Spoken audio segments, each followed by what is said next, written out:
2022년 10월 카카오톡이 멈추자 대한민국이 멈췄습니다. 마치 온 세상이 마비가 된 듯한 재난 상황. 다들 기억하시죠? 카카오톡, 카카오엔터, 카카오페이, 카카오택시, 사실상 카카오공화국이라고 불릴 만큼 대한민국의 큰 존재가 된 이 카카오. 그런데 혹시 그 생각 해보셨나요? 카카오는 그 많고 많은 음식 중에 왜 하필 카카오로 이름을 지었을까요? 오늘의 푸드트럭 메뉴는 카카오입니다.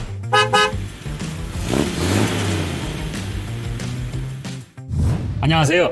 푸드트럭의 한태용입니다. 소가 삼간 집을 지은 내 고향 경주 하나도 올라가요. 아기 엽서 벗을 제 아침 일과 중 하나가 카카오톡으로 동네 어르신들께 문안 인사를 드리는 건데요. 아침은 잘 주무셨는지요? 날씨가 많이 추워졌습니다. 뭐 따뜻한 커피 한 잔 두고 갑니다. 그렇게 하고 이제 커피를 사진에 넣어놓으면 딱 그렇게 이제 보내는 거예요.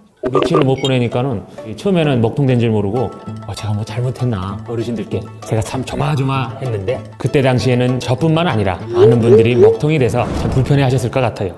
이제는 전 국민이 카톡 없이는 살 수 없는 몸이 되어버린 지금 카카오톡은 왜 하필 카카오톡인지 이유는 알고 써야 속이 시원하지 않겠어요. 카카오톡을 알아보기 위해서 일단은 카카오가 뭔지 알아야겠죠. 카카오로 초콜릿을 만드는 건 다들 알고 계시죠? 초콜릿 중에 카카오 함량이 쓰여있는 초콜릿 드셔보셨을 거예요. 56%, 72% 이런 거예요. 초콜릿은 달달해야 하는데 어째 퍼센트가 높아질수록 맛이 점점 써집니다. 하지만 카카오의 이 쓴맛이 바로 초콜릿의 본래의 미입니다.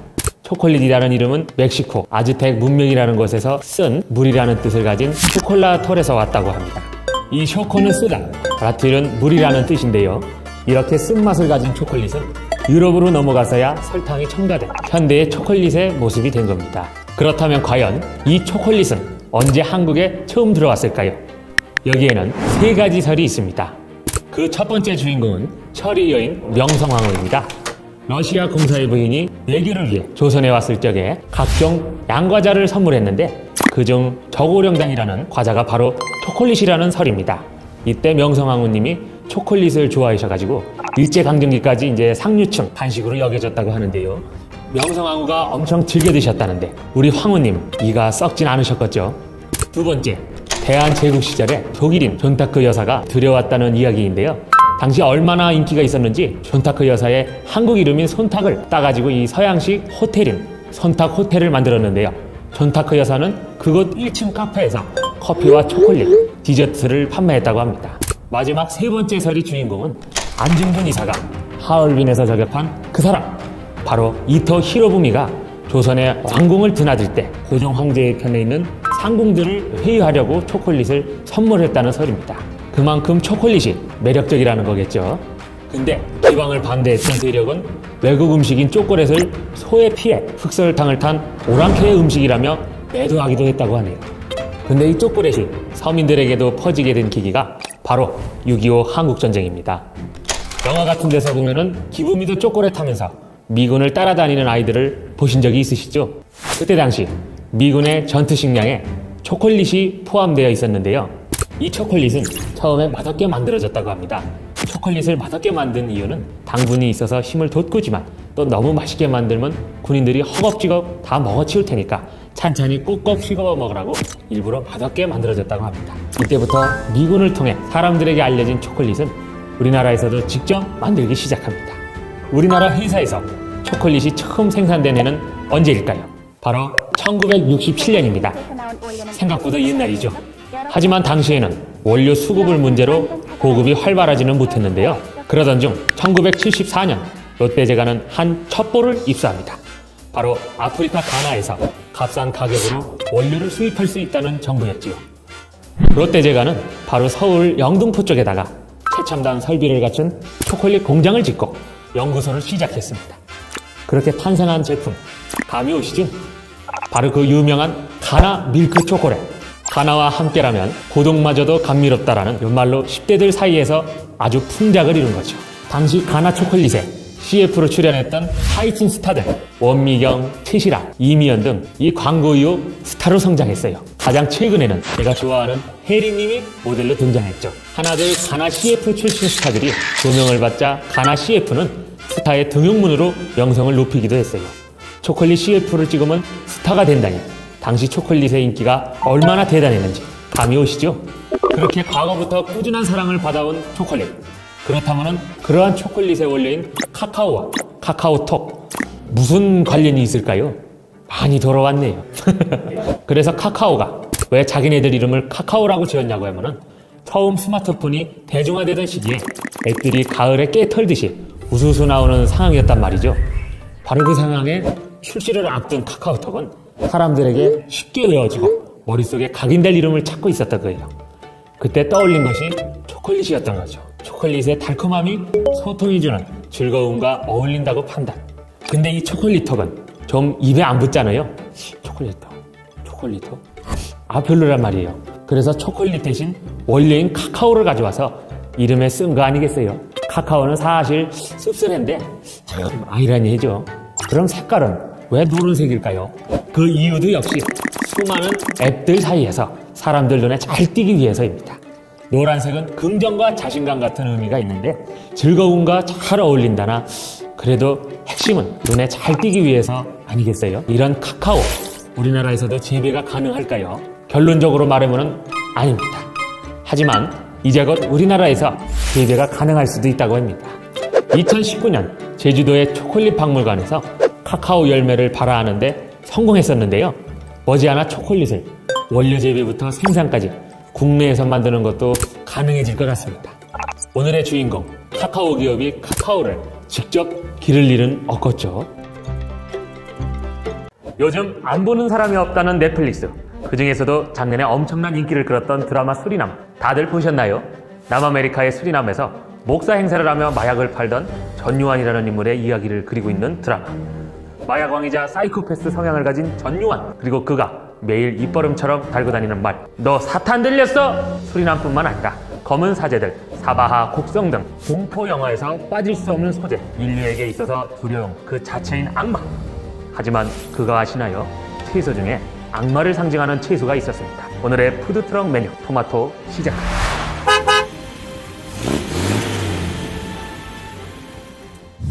안녕하세요. 푸드트럭 한태영입니다. 어떻게 여러분들 식사들은 하셨나요? 저는 오늘 햄버거로 한 끼를 때웠습니다. 햄버거, 파스타, 오므라이스, 피자, 그라탕, 타코. 요즘엔 맛있는 음식들이 참 많지 않아요? 이렇게 맛있는 이 음식들에는 공통점이 하나가 있습니다. 그것은 바로 안 들어가는 음식이 없을 정도로 전 세계인의 사랑을 받는 토마토. 하지만 이 토마토가 과거에는 기피의 대상이었다고 하는데요. 그 이유는 바로 토마토가 악마의 열매라고 불렸기 때문입니다. 과거 유럽 사람들의 흔적을 보면 공통점이 있습니다. 신을 묘사하는 게 많다는 겁니다. 근데 그 신의 대척점에는 늘 악마 사탄이 존재하는데요. 근데 이 악마들의 특징은 뭔지 아시나요? 빨간색을 띠고 있다는 겁니다. 뿐만 아니라 요한계시록에서는 붉은빛 짐승이 악마로 묘사되면서 빨간색은 늘 위협적이거나 악한 존재를 뜻하는 색깔이었다는데요. 그런데 토마토를 봅시다. 누가 봐도 빨강, 잘라서 속을 들여다봐도 빨강. 그래서 토마토를 악마의 열매라고 생각했던 것입니다. 심지어 실제로 토마토를 먹고 죽은 귀족들이 생겨나게 되는데요. 평화롭던 유럽의 한 마을, 어느 날 귀족들이 연달아 사망하는 사건이 터지게 됩니다. 귀족들은 하나같이 얼굴이 창백해지면서 불면증, 빈혈, 구토 증세를 보이고 시름시름 앓다가 결국 죽게 되었어요. 평민도 아니고 고위층인 귀족이 이렇게 무더기로 죽기란 쉽지 않단 말인데요. 그래서 탐정과 경찰들은 조사에 착수합니다. 수사 중에 아주 중요한 공통점을 발견합니다. 바로 죽기 며칠 전 토마토를 먹었다는 사실입니다. 이상해죠? 그런데 그때 당시 토마토는 귀족, 평민 가릴 거 없이 다 먹는 대중적인 음식이었습니다. 똑같이 토마토를 먹어도 평민들은 죽지 않고 귀족들만 죽었던 이유는 무엇이었을까요? 더 깊고 세밀한 조사 끝에 차이점을 하나 발견합니다. 원인은 바로 식기고, 당시 평민은 나무 접시, 귀족은 백납 접시를 사용했는데요. 알고 보니 바로 이 백납 접시에 사망의 원인이 있었습니다.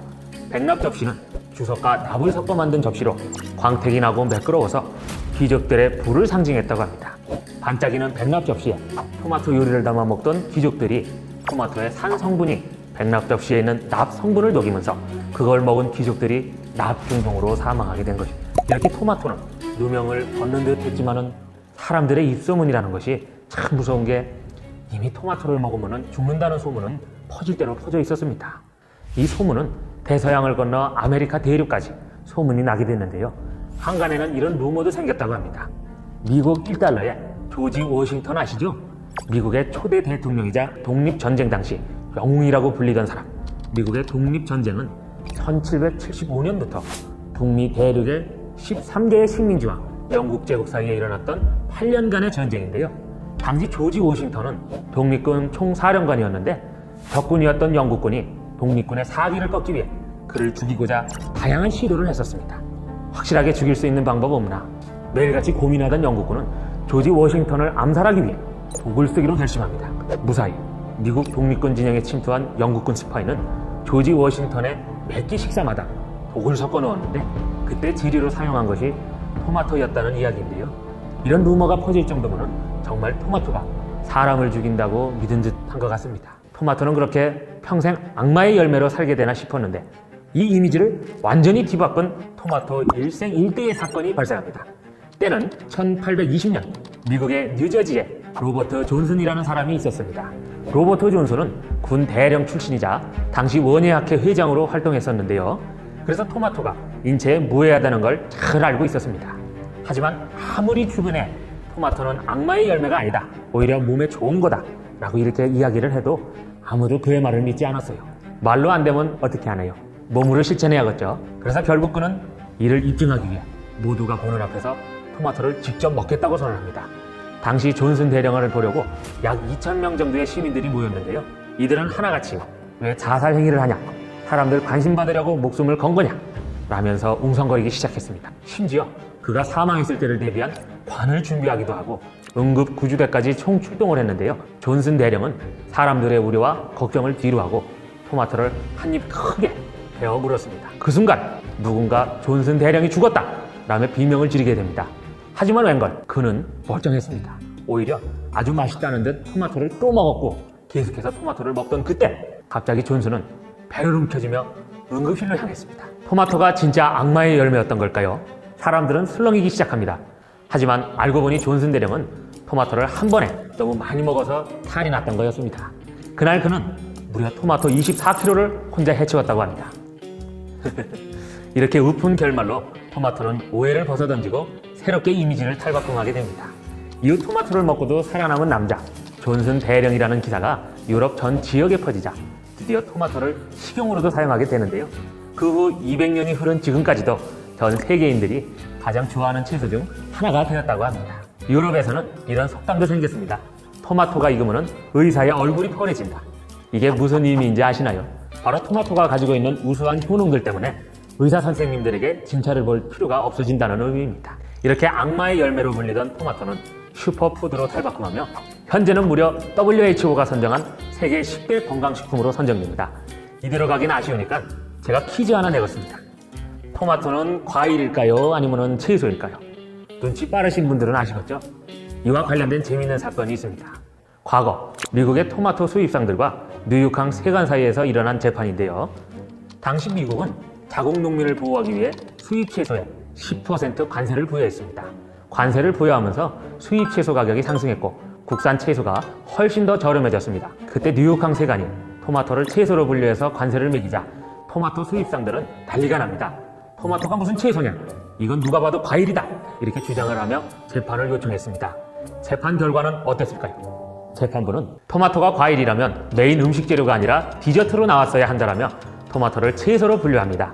이때부터 토마토는 채소의 길을 걷게 된 것이죠. 이렇게 다양한 일화를 가지고 있는 토마토는 재배도 쉬워서 농촌에만 가도 자주 볼 수 있습니다. 우리 마을에도 쉽게 볼 수가 있는데요. 동네를 산책을 할 때면은 점차 뻘겋게 익어가는 토마토가 얼마나 흐뭇한지 참 채소 하나 과일 하나 키우는 게 얼마나 많은 정성과 인내가 들어가는지 모르겠습니다. 그리고 제가 참 안타까운 게 있는데 농사를 하다 보면은 토마토나 배추나 감자나 예쁜 놈만 탄생하는 게 아니란 말이죠. 벌레도 가끔 먹은 놈도 보이고 삐뚤어진 놈도 보이는데 그것들이 다 맛은 똑같아요. 특히나 드시다가 벌레가 발견되면은 썩은 줄 알고 버리시는 분들이 계시는데 그게 다 벌레들도 너무 맛있어가지고 들어가는 거니까는요 오히려 더 좋은 거더라고 생각하시고 남김없이 드시는 것을 추천합니다. 이만 저는 다시 저희 집 소밥주러 가보도록 해야 하겠습니다. 추운데 감기 조심하시고요. 항상 행복하십시오. 매년 3월쯤이 되면 대학에 갓 입학한 새내기들 술자리에서는 이런 현상이 벌어집니다. 보시면 아시다시피 술자리 게임인데요. 이 게임은 앞 사람보다 음을 더 높게 부르는 룰이 있는데 이기려면 이 정도 소리가 나야 합니다. 안녕 클레오파트라! 세상에서 제일 가는 포테이토 칩! 어우 죄송합니다. 시끄러운 소리야. 저거 진상들이네라고 하실 텐데 알고 보니 그 진상들 덕분에 포테이토 칩이 탄생했다는 사실. 한 손님의 갑질 때문에 포테이토 칩이 된 이 작물의 파란만장한 이야기들을 지금 공개합니다.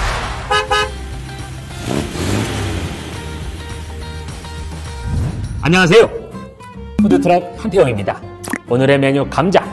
저는 감자를 키워 수확하면 주로 쪄서 먹는데 여러분들은 어떻게 드시나요? 감자마탕, 감자전, 감자 샐러드, 감자튀김, 감자조림.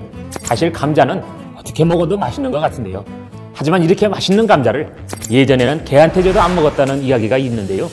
대체 어떤 사연이 있길래 개한테도 무시를 받았을까요? 1492년 콜럼버스의 아메리카 대륙 발견 이후 많은 유럽 사람들은 아메리카 대륙으로 탐험을 떠나게 되었습니다. 그 탐험을 통해 유럽으로 들어오게 된 여러 작물들이 있는데 그중 하나가 감자였다고 합니다. 황금을 찾아 아메리카로 원정을 떠난 스페인 군대는 이때 감자와 처음 대면하게 되었습니다. 당시 작고 못생긴 감자에게 스페인 사람들이 큰 관심을 가지고 있지는 않았어요. 하지만 그들은 고향으로 돌아가는 배에 감자를 실었습니다. 이유가 뭐였을까요? 다시 돌아가는 긴 항해 동안 버틸 수 있는 식량이 필요했는데 수분이 적은 감자가 잘 썩지 않기에 제격이었기 때문입니다.